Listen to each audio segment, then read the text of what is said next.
According to an article that was written in 2014 by James Martin and published to ywohistory.org, in 1998, a 21-year-old college student by the name of Matthew Shepard was bludgeoned to death by two men.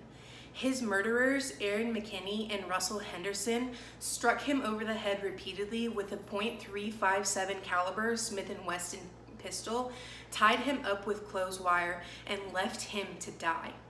Aaron McKinney later tried to claim that he killed Matthew Shepard in a panic because Matthew Shepard was attempting to come on to him. Aaron McKinney was unsuccessful in his utilization of the gay panic defense, but this is not the case for many other murderers who utilize this defense. The use of the gay panic defense is still legal in most of the United States. According to this map that was provided by C.W. Cartson, you can see that in the states that are dark blue are the states in which the gay panic defense is now banned. So as you can see, most of the map is still very blank, unfortunately. Now, this is not a legal defense, but rather a legal tactic. According to the LGBTbar.org, the gay panic defense occurs when a perpetrator tries to claim that their victim's sexual orientation completely excuses the crimes in which they have committed due to a moment of diminished capacity. In an article that was written by W.C. Cartson Anderson, he states that in 46% of these cases, the perpetrators were engaging in homicidal violence, intending to kill or mutilate their victims. This discriminatory defense has been used for years. In the same article written by Anderson, he also states that since 1970, 104 cases have been recorded in which this defense has been utilized.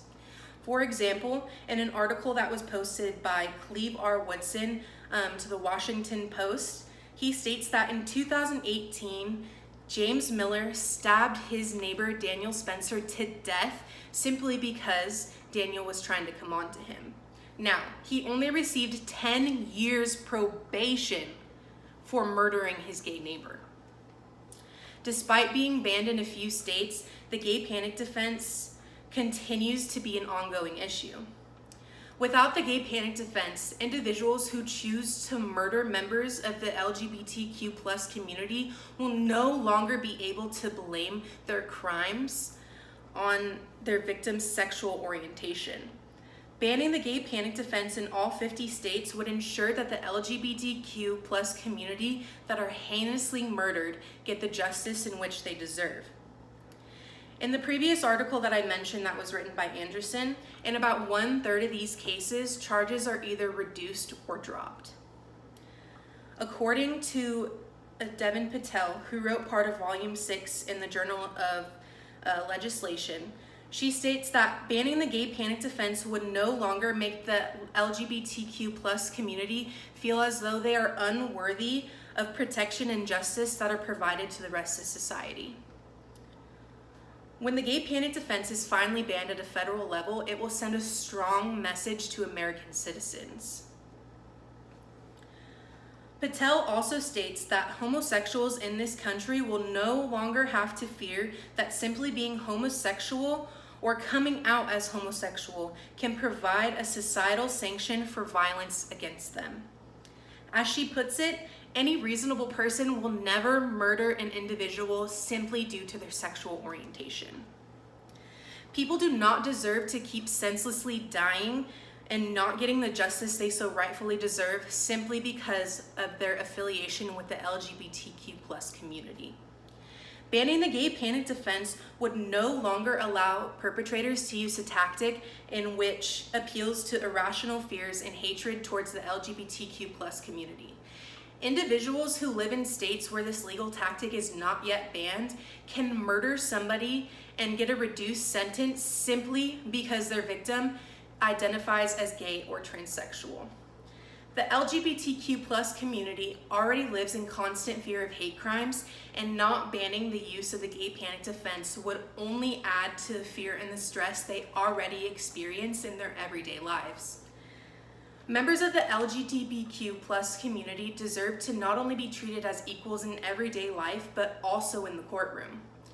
Everyone listening today has an opportunity to make a difference and help ban the use of the gay panic defense in courtrooms nationwide. You can start by contacting Senator Kamala D. Harris at her website to help start the talk of banning the use of the gay panic defense at a federal level. I also encourage you, and please am asking you to sign and share a petition called Ban the Gay and Transgender Panic Defense Nationwide. This is on the change.org website.